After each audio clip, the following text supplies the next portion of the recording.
You know what I'll do, Neil? I'll let you introduce it because you've had a lovely haircut and I haven't slept very much in the past 3 days. Nice. Okay. Welcome to episode 15, where we're going to discuss things we want to do but we haven't, and why. Which, Gordon's in Dubai. He can go into that in a minute, but we weren't really sure if we're going to record a podcast this week. So my prep is all of 30 minutes, or 5 minutes, I should say. But as Gordon pointed out, if you're watching on the YouTubes, I've got a nice haircut, a bit of a fade, and took the boys, Ben and Lewis, for their haircut as well. So it was a nice daddy day out. But yeah, Gordon, how's your week been so far? Let's hear what you've been up to. Well, my week, how has it been so far? I don't think I've stopped since leaving the UK on Wednesday. Like, on Wednesday morning, I got up maybe, 6 o'clock or something like that. Because we need to start filming that day. It was like 8 hours of filming, 9 hours of filming, or whatever else, from about 8 a.m. until 5 p.m. Well, 4 p.m. because we had a meeting. And then we had to rush to get to the airport and run for the plane to fly to Dubai for a creator conferencey thing. Wow. Which is, and since we've been here, it's basically been a case of go at the conference, and because Ali's obviously like a big YouTuber and stuff, people want to talk to him, so I'm filming him talking to people, and there's just queues of people, there's like loads of people like talking to him, and he's really enjoying it, which is great, and all well and good, right? It's brilliant. It's just a lot of work, and the time difference is, it's only the 4 hours, but it's like 4 hours in the wrong direction. So right now it's like 7:45 in the evening, and Neil's like 5:45 in the evening. So you're waking up at reasonable hour, but it's actually 4:45. Oh, okay, whatever. Yeah. Who knows, Neil? I don't know. I don't know what day it is. So it's been pretty damn hectic. But it's been fun. Like, it's been really, really fun. And I've been meeting loads of random people. Like, I met Casey Neistat was a weird one. So we're in the lift in the hotel, and there's 4 of us there, with another couple who's a YouTuber, 7 million subscriber channel or whatever. And the lift opens, and Casey Neistat's just standing right there. And we're like, "Hey, Casey, wow, how's it going? Like, nice to see you." And he just shakes his head and goes, "Yeah," he just shakes his head and goes, "No." Doesn't get in the lift, and the lift doors just close, and down we go. So it was like a weird, like, awkward moment. And it was kind of explained when he was on stage. When he was on stage, he basically talked about how he just doesn't like people. And he's not interested in talking to people. He just wants to make films. He just wants to hang out with his kids and his wife. And that's it. So I can kind of see why he wanted to do that, to be honest. Like, wow. I just don't think he likes people, which is kind of weird considering he's got like 15.5 million subscribers on YouTube. And he's obviously incredibly popular. But, fair enough. And then... Yeah, and you went through that stage... Oh, I think we're cutting into each other. I think it says your internet's not great, Gordon. All right, but I can still hear you, so it's not a problem. Yeah, I was just going to say, it's interesting, Casey kind of has that viewpoint, because he opened, was it 639? A few years ago now, like in a recording studio in New York, where people are going to collaborate and make films and stuff. So... Yeah, it is, and it's just kind of that's just the way it is. Like, people aren't how they seem online. It's not the same thing. Yeah. And then we had the weird thing where I'm at this, like, Ali's invested in this company that's to do with like NFTs and crypto and whatever else. So we're in the Burj Armani hotel or something with a bunch of like tech startup bros, talking about mining and whatever the hell the NFT stuff is, and all sorts of weird and wonderful, like, wacky things. And they're trying to get like $2.5 million worth of investment to continue building their thing. And they still live with their mum, and like, it's a very surreal trip for me overall. So we're enjoying it, and I'm enjoying it, and I'm making content and filming vlogs and doing all those kind of bits and pieces. But anyway, enough about me and my crazy life at the moment. How's your week? Yeah, I don't know if I can top that, to be honest. I'm not going to try, but my week's been pretty standard. Yeah, done a few decent runs. Work has been good. We're kind of getting involved more with this company that acquired us a few weeks ago. We've got a social event down in London next week, which should be good. And we're going to see some face-to-face filming with Gordon and a special guest, which should be nice. But yeah, in terms of my week, it's been pretty standard. Nothing over-exciting. Just dad life. A highlight? What's a highlight? A highlight's probably the haircut. Yeah, but a haircut, but also taking the boys out to get the haircut. I think, don't know, it's just quite a special thing. It's a small thing, but it's a special thing. I went for coffee and cake, and the grandparents came with me, mum and dad. So yeah, just a bit of a day out. And then it's beautiful sun. We've got, 15 degrees, Gordon, in Scotland. Wow. I mean, a bit different to you. It is a little bit different, Neil. Like 30, I think it's 30 odd degrees in the afternoon at the moment, and I'm sat here in shorts. Like if anyone's watching the YouTubes, I've got a lovely pair of shorts on, and that's all I've been wearing. But to be honest, I haven't been outside because basically the conference is all inside. I'm basically in hotels all the time and just going backwards and forwards with a camera in my hand, filming everything and doing things. I sound like I'm complaining, but it's just intense. It's just hard work, isn't it, Gordon? Just hard work. Yeah, exactly. It is hard Dan work. Mace. Did you see him around?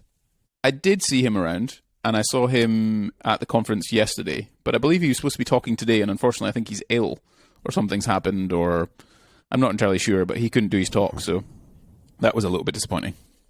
Good. Yeah, but yeah, he would have been good. Right, shall we get into this topic today? Sounds good. I think you should go first because you've got way more on your list than me. But all right, maybe you can think of some while I'm riffing off on my one. Yeah, cool. And if we have that little bit of a delay, we can apologise to the audience if they have to think it's a bit weird. But I think we'll roll with it. Like, who cares? This is just about us recording a conversation, and I'm sure it's going to sound perfectly fine. Sounds good. Sounds good. Right. My first one that I wrote down, the first one I wrote down was to get a tattoo. And not in a way in which most people get tattoos. Like, most people get tattoos because, it's probably they think it's cool. You got all the tattoo bros that are out there that get their sleeves done, their knuckles done, and their hands done, and they get maybe a facial tattoo or a neck tattoo or whatever freaking thing it'll be. That I'm not interested in tattoos for. It's not an artistic piece for me. It's not a show-off piece. It's not an investment piece. It's nothing. I see tattoos much in the way that I see scars.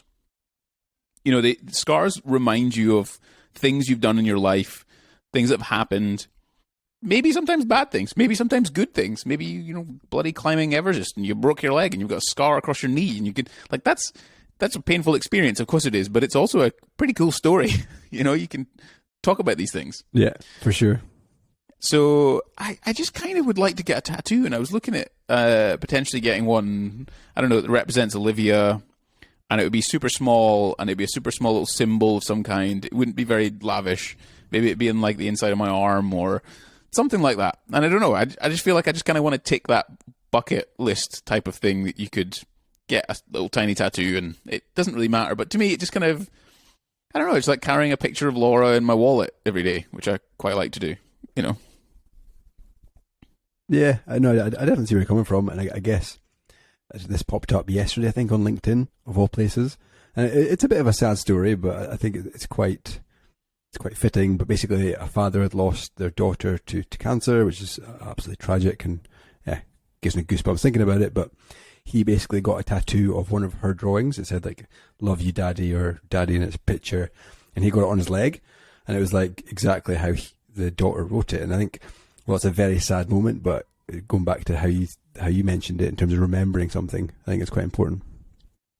Yeah, it's that scar aspect, It's just, and for me, it's not about being kind of cliche and whatever else, having some Chinese letters written on you or something like that, or doing it for a fashion statement or whatever else. It literally would just be for, I don't know, a small little reminder that I'm just like, this is what I'm working for. This is what I'm doing. This is why I'm doing it. This is, yeah. Just like you wear your wedding band, right? Your wedding band kind of reminds you of such a special day, such a special moment, such special people or person, certainly. So Yeah. What's your first one, Neil? Nice. I'm going to jump down my list a little bit, but it is becoming an Ironman. So I'm thinking like, I don't know, 10, 15 years in the future. There's no reason why it couldn't be done sooner, but I think that's quite a decent goal, and it's something I want to do.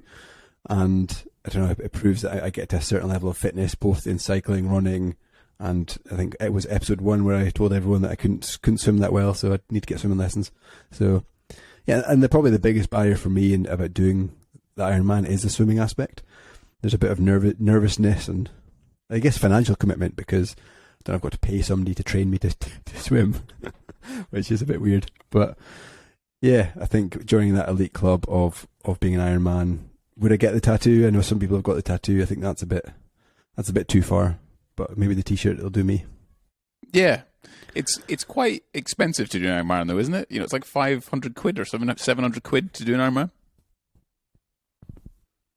Yeah, and plus you need like your special suit, your bike, all the gear, your tri-suit, which can be upwards of like £200 or £300. So yeah, it's not a cheap thing to do either. It is something that I tend to see older men do. It doesn't tend to be like 19, 20-year-olds. Maybe because of like the expensiveness of it, or the fact that it's less about how it looks, it's actually how you perform, because you know you can only complete it if you do it, and you can only complete it if you go at a certain rate or whatever else. But so it tends to be a bit older bunch of blokes do it. But I'd love you to do one, Neil. Like if I can help you fund it, yeah. I'd love to do that. I'm just looking actually, a quick Google, and the average age to complete an Ironman is 39 years old. That's average. Yeah, and that's probably got to fall in part to do with economic status, right? When you're a bit older, you've probably established your career, you're earning a larger salary, because like a road bike's going to be £1,000 at least. Like you say, your tri-suit's £300 to compete, and it's like £700. You may even do one that's kind of exotic, so you might go off to like Hawaii or something and do like an Ironman out there, which, you know, that costs a lot of money to do. But equally, I've thought about those things. Like I've thought about doing an Ironman. That would be quite a fun thing to do.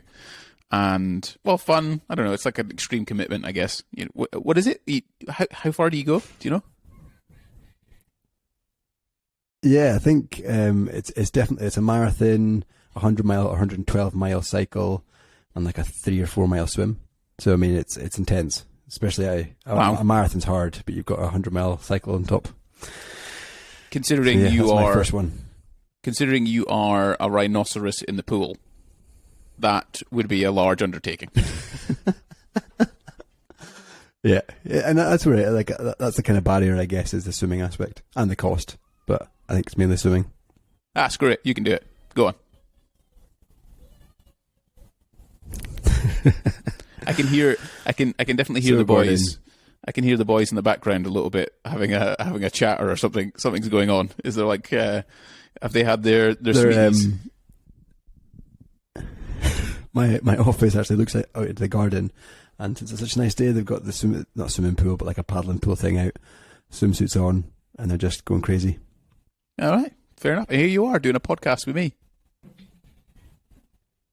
Yeah, I mean, I've been on dad duty for the past 5 days. Rebecca's been working hard, so fair enough. A break. Fair enough. My next one that I've put on is it's going to come across as a little bit materialistic, I guess, or a little bit kind of showy, or who knows. But ultimately, who cares? And I probably could explain it a little bit as well. I'd love to be able to fly me and Laura first class somewhere in the world. And one of the reasons for that is just because it's such an amazing experience doing these types of things. So I know that one of the things that me and Laura likes to do is we like to go to Michelin star restaurants, and yeah, sure, that comes with a high cost for dinner, and it's expensive and whatever else. But at the same time, it's such a wonderful experience. Some of the restaurants that we've been to, you know, treat you incredibly well. They give you like little kind of details and personal touches and just amazing experiences. And it also like caps if we travel somewhere and we go to a Michelin star restaurant. It's such an enjoyable and lovely thing to do. and you're also experiencing such like wide varieties of cuisines and tastes, and yeah, I just find it really good. And when I took Mum, when I saved up all those points on my BA American Express credit card thing, it was so cool to be able to take Mum first class to New York, and we got to go to the fancy Concord Lounge, and you got the big seats, and you get all the nice kind of experiences, and it's just a fun way, an enjoyable way to travel. And I'd love to be able to experience that with Laura, and just the two of us go and have all that fancy service and fancy things, and screw it, I'm a fancy guy and I want to do fancy things. Yeah, why not? Yeah, that was my second one, and I get it. I get it's an experience, and you're going to remember it. It comes back to the book we've referenced, I think, in most episodes, if not all episodes, with Die With Zero, where it's experiences over money in the bank to an extent. So yeah, I get that. Mine's in a similar vein, but I haven't quite put like the first class or the Michelin star stuff, but just see more of the world. I've seen bits of it. I mean, the furthest I've been, the Caribbean for the honeymoon, or no, that's Mexico for the honeymoon, Caribbean for a random holiday, Orlando a few times, and then bits of Europe. But yeah, I think definitely want to see more of the world, whether that's when the kids grow up to be older and less of a burden for our grandparents to take them, or they can come with us a bit more easy. I mean, I wouldn't fancy a 12-hour flight with a 6-7-year-old and 2-3-year-olds. I think that'd be chaos.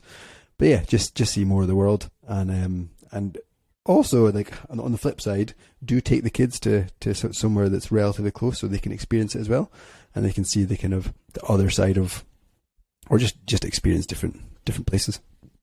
Have you thought about what countries you'd like to travel to? Like, is there a bucket list on Neil's travel adventures? Yeah, there's not actually. There's not. There's just I want to go and see the world. So maybe that's something I can refine it a bit more. Yeah, you should definitely be more specific with that, because you can come up with some probably better ideas, because you might then just get stuck into the idea of like, oh, I'm going to go off to Tenerife for a 2-week break, and rather you could go and experience Japan, or South Africa, or India, or Australia, or New Zealand, or all these kind of like magical types of countries that ultimately aren't some weird British tourist travel destination that's super easy and super cheap. Yeah, for sure. And New Zealand's definitely like, New Zealand I've always thought of as like Scotland on steroids. And yeah, that's always been up there. That's a hell of a time difference. I think it's something silly like 11 or 12 hours difference to the UK and New Zealand. So you're waking up and like they're going to sleep, which seems bonkers. Yeah. So, but yeah, that'd be cool. That is mad. And I think I'd probably quite like to take you to Vegas one day. Just the two of us, and we'll go to a club, and we'll do like a fancy hotel, and we'll do all the craziness that Vegas has. That would be super fun. I'd like to do that. Yeah. 40th birthday. There you go. That's it. We've said it on the podcast, and we could do a podcast in Vegas for your 40th birthday. How about that? Yeah, let's do it. So your third one. You don't sound so convinced of that, Neil. That sounds like a great trip, and you're just kind of going, yeah, okay, sure, we can go to Vegas. No, I genuinely think it'd be great, but it's what, 9 years away. Yeah, cool. We'll be cool dads. Unless it's your 40th. We'll be hot, cool dads. My next one. So my next one was actually looking at like retirement age. These are things I want to do, and I suppose we're giving reasons why. And retiring at 55. Now, the reason at 55, from my basic understanding of pensions, I can start to take my pension at 55. I think certainly my private pension, so that'd be quite cool. But then more the feeling of being retired, rather than the actual practical implications of what people think retired is. So I'd like to have got to a financial freedom perspective, to have my children happy and whatnot, for Laura to be happy and secure and comfortable, so that I can pretty much do what I want when I want, even if I don't want to do it. I can do whatever. I can literally do whatever I want.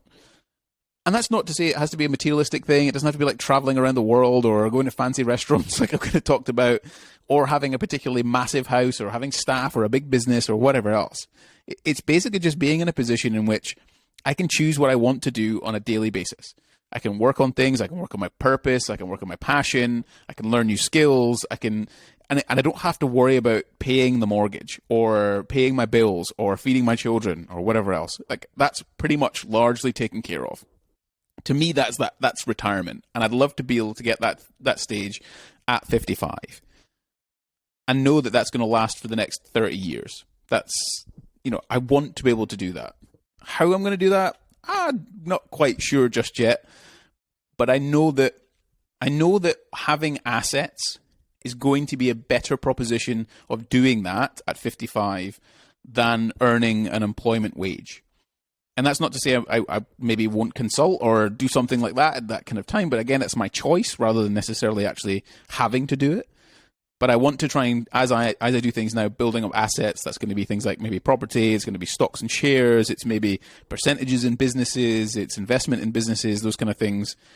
That will, or having my own sort of passive income products that will ultimately, hopefully, get me to that point at 55 where the income is relatively passive. Like if I've got a few properties and that makes me a few £1,000s a year, I've got a few digital products that are earning me a few £1,000s a year. Maybe I've got a YouTube channel. Maybe I've got Instagram. Maybe, I don't know. Who knows? Something that's essentially assets that helps me retire at 55. I think that would be very cool. Yeah, no, I think that's a really great one. And I don't know if the retirement age for private pensions changes, but certainly the retirement age for your public pension, if that's even a thing, is getting longer and longer. But you do see, I mean, like, for example, our dad retired pretty early, and there's like grandparents and Rebecca's parents, well, they're not retired yet, but there's people I'm aware of that, I don't know, I've got a lucky card. They've worked in the police for 20 years, and they're coming into their early 50s. They're managing to take the pension out. So yeah, I don't know how that works, but no, I think that's a good one. And it means you're not too old. It means you've still got a pretty high quality of life. But there's a slight worry that I have with that. And if you're doing a service for like 30 years for something like the police or the fire service or the army or whatever kind of thing, if you just suddenly stop and you're just relying on your pension overall and your income from that, I kind of fear that you lose a sense of your identity and yourself if you haven't been sort of trying to build up a bunch of asset stuff, right? You're trying to hustle a little bit, like learn some new skills, do some new things and whatnot.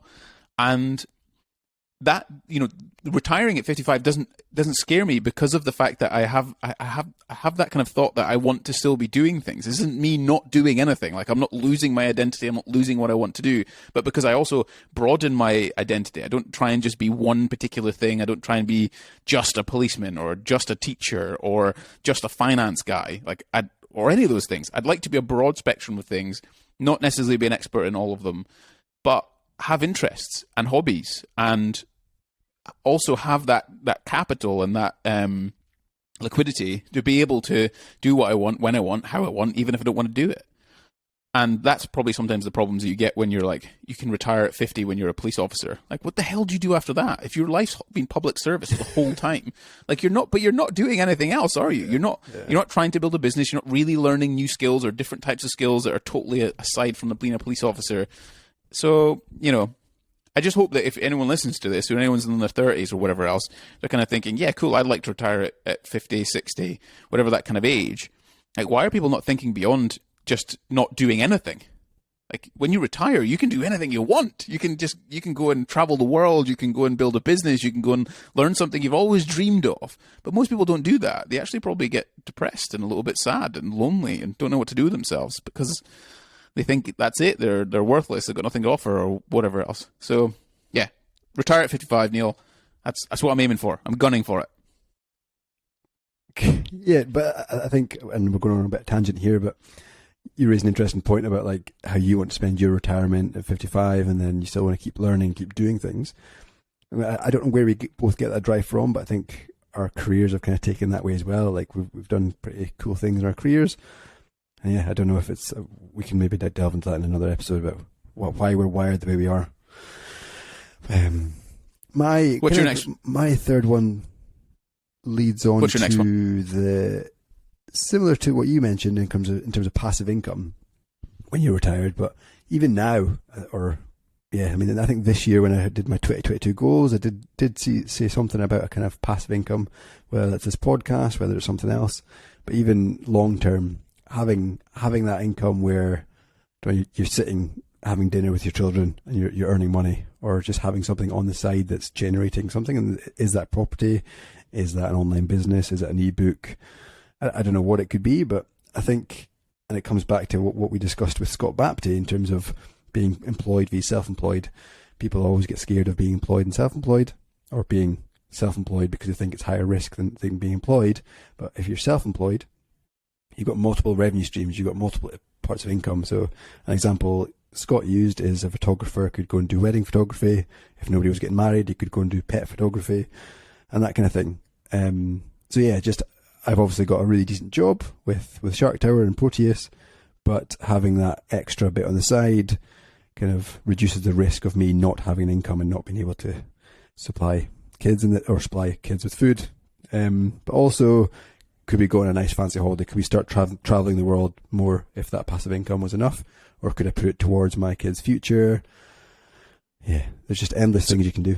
So, these are things, I've kind of gone with get a tattoo. Like, it's quite an easy thing to do. The size of the tattoo that I want is pretty small, so it doesn't cost me that much money. It's kind of friction because it's quite nervous to want to do it. Flying Laura first class, there's a bit of friction. It's going to cost a lot of money. I've got other priorities right now, but, in the future, I'd like to be able to do that. I'd like to try it at 55. Again, that's a future prospect, and I'm kind of building on it, and I've told you sort of why, and that's what I want to be able to do. But my question to you on that basis is that you can start a passive income now, or start building on a passive income now, and why haven't you done that? Very good question. I guess it's just, is it laziness? I mean, I could have 101 excuses. I prefer running over spending time at the desk. I'd rather spend 5 hours a week on exercise and then the rest seeing family. There's definitely, I could reduce my running and spend more time in getting a passive income. But I think for now, and maybe it's something that will come when the kids are finally in school and they're a bit more self-sufficient, they can make their own sandwiches and do some housework and that kind of thing. But right now, life's really busy at home. I still want to have that escape of exercise. So yeah, I'm prioritizing exercise, family, and... But then I guess what you're also doing here is essentially using the similar kind of discussion that you would have when someone's like, when is the best time to have children? Yeah. Like, it's the best time to have children is... Like, there is no best time. You're never rich enough. You've never got a big enough house. You've never got enough time in the day. All these things, like, I get it. So what I'm maybe I'm pushing for you to do, and this is probably for a podcast at another time, and for whoever's kind of listening to these types of things, it's not so much about going, I need more time. It's more about, well, if the time that I have is precious, am I using it effectively? Or am I potentially considering using, like, for use an example, like, could you turn your passive income into something to do with running? And the fact that you go running, would be people interested in following a YouTube journey or an Instagram journey or whatever else with you running? And although it may not pay you now, it may pay you in 4 years' time or 2 years' time or 10 years' time or whatever it might be, but you're fundamentally building on that idea of building some sort of passive income without having to sacrifice the type of life that you currently have. And in fact, probably enhance it, be it now, maybe in the near future or even the far future. So yeah, I'd like to try and get you to try a bit harder at it, I guess. Yeah, no, it's a fair challenge. And there's actually a guy that's on our list of people to interview, and there's a chap called Mark Robinson, I think he is. Anyway, he used to work...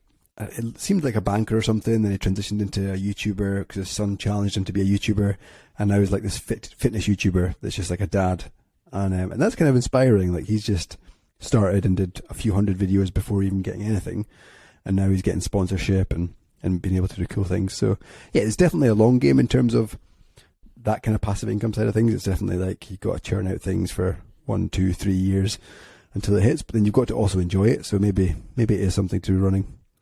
Maybe I could do my first review. I'm coming down to London, and I think I'm gonna invest in those trainers that we spoke about.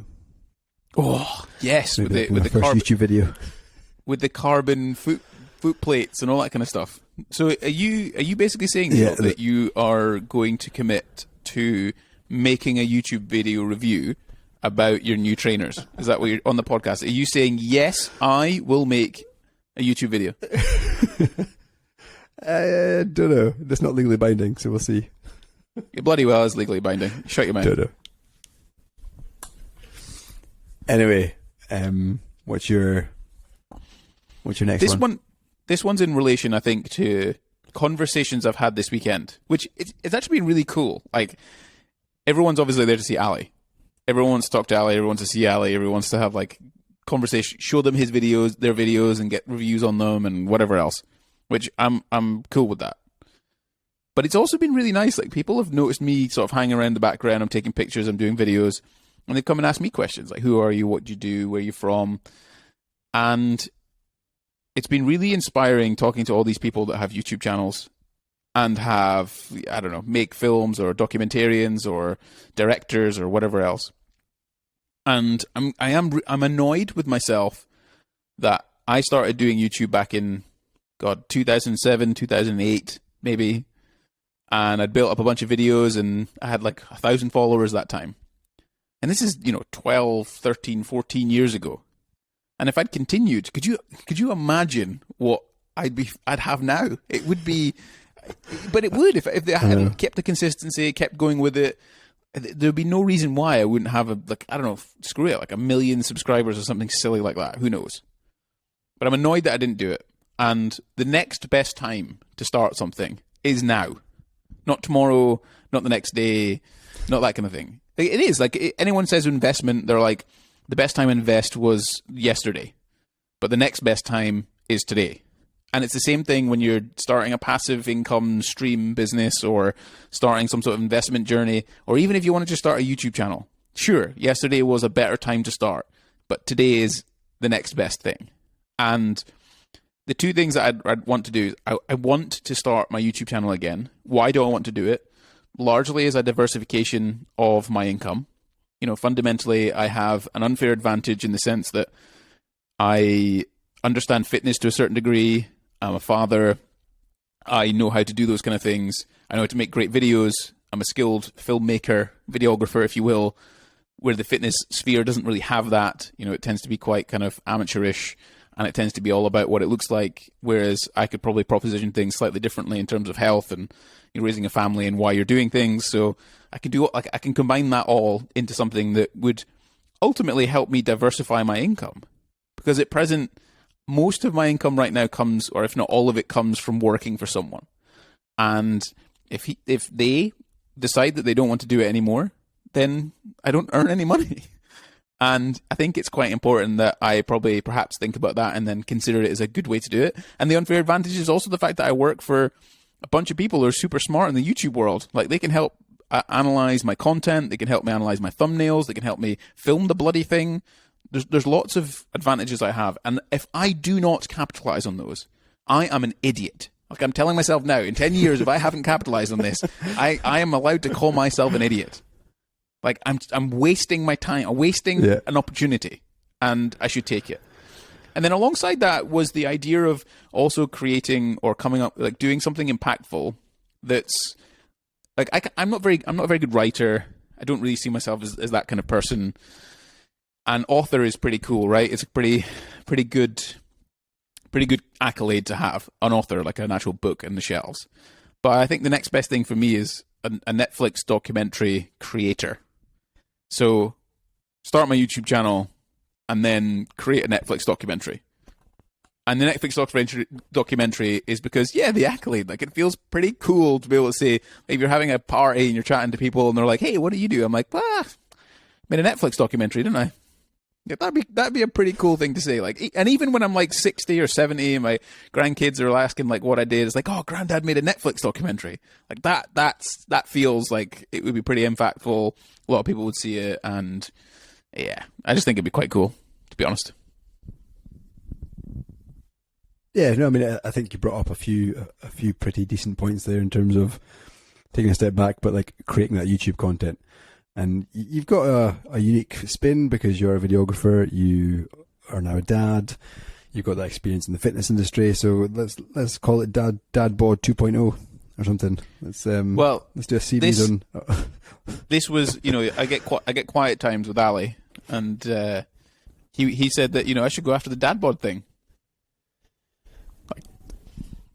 Because I did some competitor analysis. I did some competitor analysis on YouTube, and most of it on YouTube, if you type in like dad bod, it's just these young guys who are pretty jacked, pretty lean, good looking, basically just like doing comparison videos, dad bod versus six pack, and then what do girls think? That's pretty much the content out there. How fucking useless is that? Yeah. I know. It's quite Maybe sad. We could start a series like that. It is sad, but I could be the hybrid dad, and you could be the bodybuilding dad. There you go, Neil. Right? So you're going to commit to making your trainer YouTube video, and then I'll commit to writing and creating a dad bod video. Yeah. And how about we say at the end of next month we have a chat about how successful the video was, because we posted it. Let's do it. Done. Right. There you go, listeners. Neil Greenhorn has legally committed to his YouTube journey, and he's going to post something, a review about it. And we're going to critique it on the podcast, and he can critique my video as well. I think that sounds pretty good to me, doesn't Neil? Yeah, that's a good challenge. And apologies for the crazy kids that have just destroyed my podcast. To be honest, Neil, I'm kind of Isla currently swearing at kids. I'm actually quite interested in doing some sort of podcast. Like, I actually thought, because we've committed to doing, we haven't committed yet, but we're supposed to be doing some 30 podcasts in 30 days. And I was kind of like thinking about, how can I do a podcast? Like, could I do it commuting? So could you just sit on the train and just have a podcast and sit and just talk? Like, it wouldn't be too bad. Like, these mics are pretty good at like dispelling or dampening out the noise around you, and it would be more ambient than it would be sort of pretty crap. And I don't think people would mind it if they had their headphones in. I think it would be okay. So we could maybe try that, I think.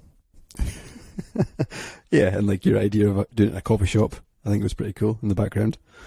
Agreed. Like have you, with your 5 minutes of preparation, do you have any more that you potentially things you want to do and why? Can you think of any? Yeah, so I've got one that's always been on my bucket list, probably for a few years. I heard it on a podcast, probably Tim Ferriss. He had one of his guests on. Don't know who it was, but he was a pretty good author, and he said everybody should write their own book about their life. So this is an example, would be for me, like taking my childhood, writing about that, and then through my teenage years, and then onto my early 20s, and then my late 20s into early 30s. And I think just, I don't know, having that as like a personal biography, I think would be pretty awesome. And then you obviously add to it every couple of years, but once you've got the basis of it, of your childhood, and then you're up until now, I think it would be awesome. And it's also something that, I don't know, the grandkids can look back at and take off the shelf. And I'd go to the extent of like getting it leather bound or something and just make it substantial. So yeah, writing a personal biography, in no kind of goal to getting it published or making money from it, but just like that personal momentum of Neil Greenhorn's life. Memento. Yeah, I think that's a good idea, but I almost think you can do better than that these days.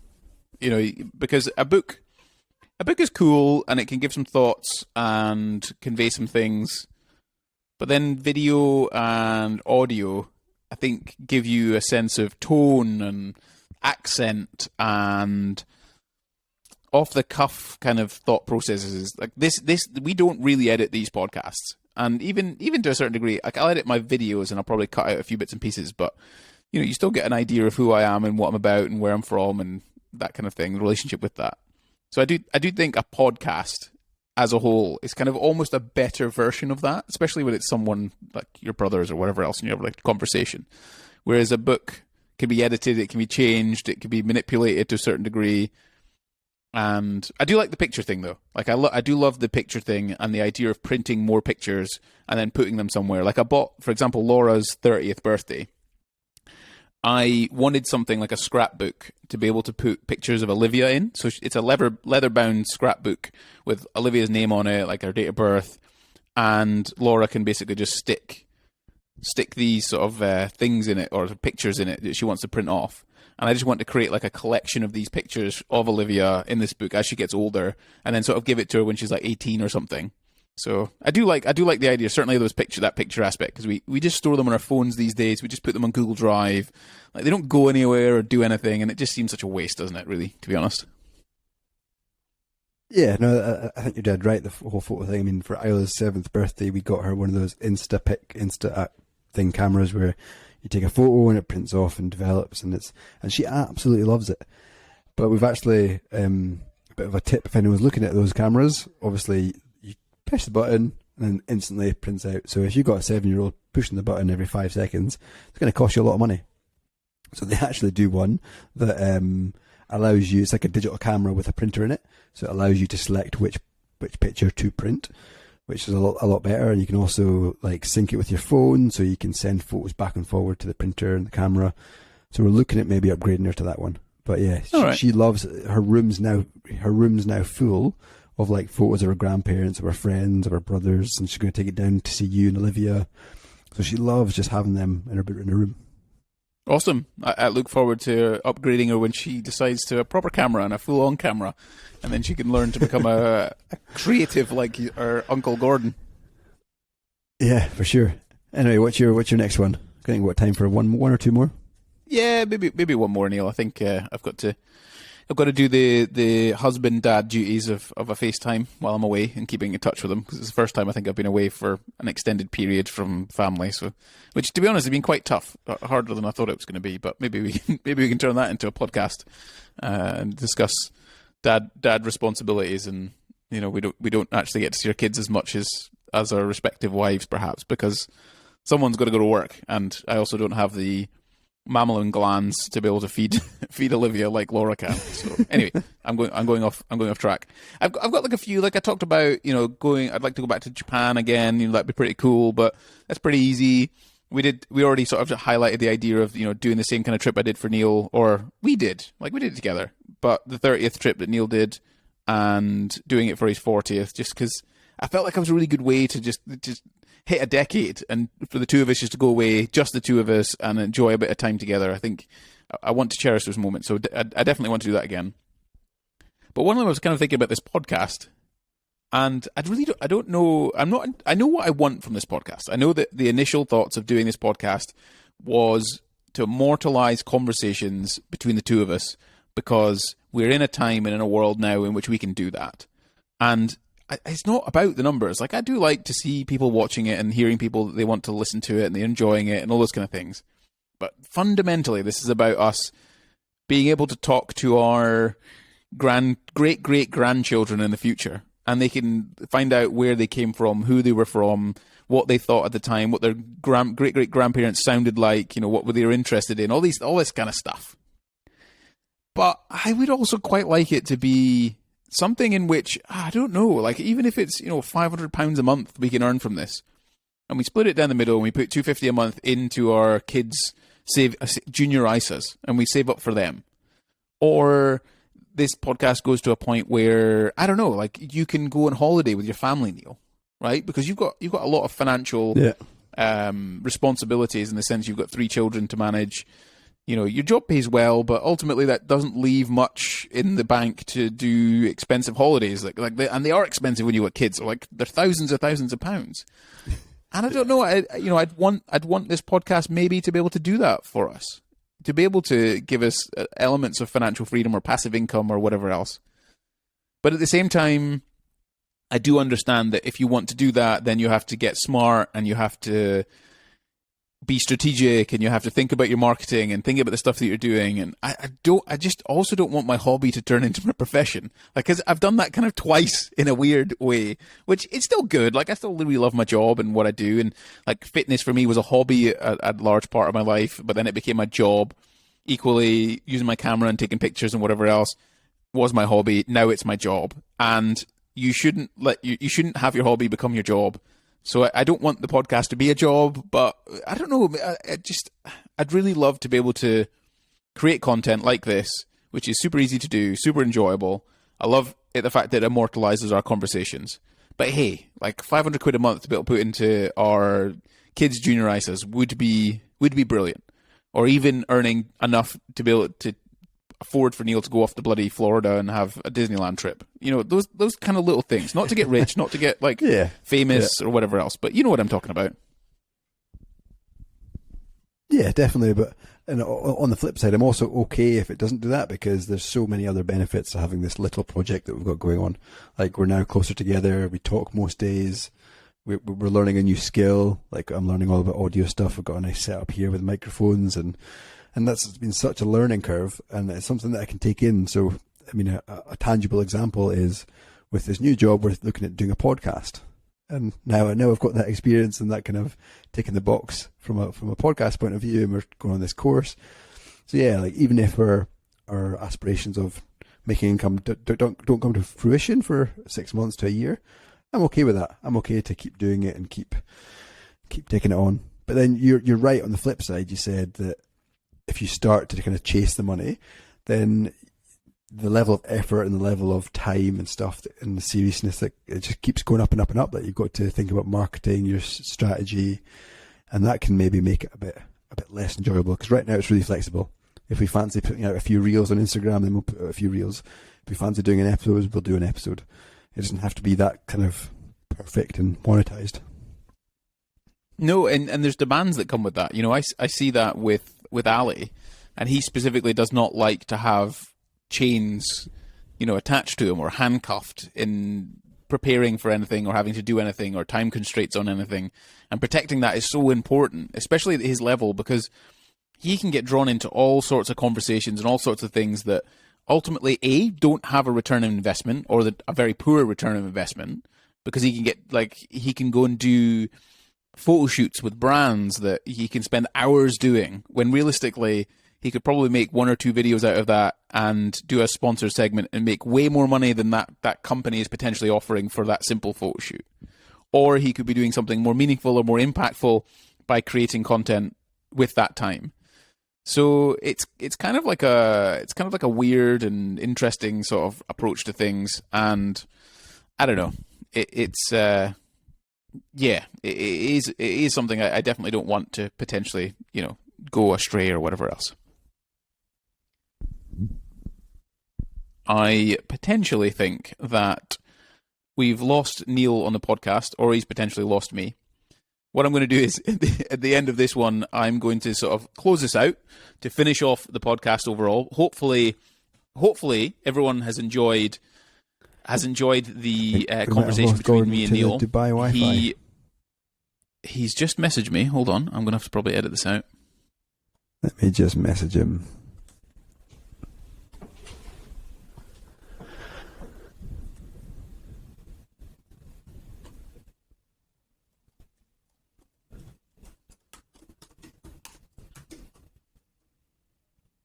Oh. So he's gone, but hopefully he'll come back in a second.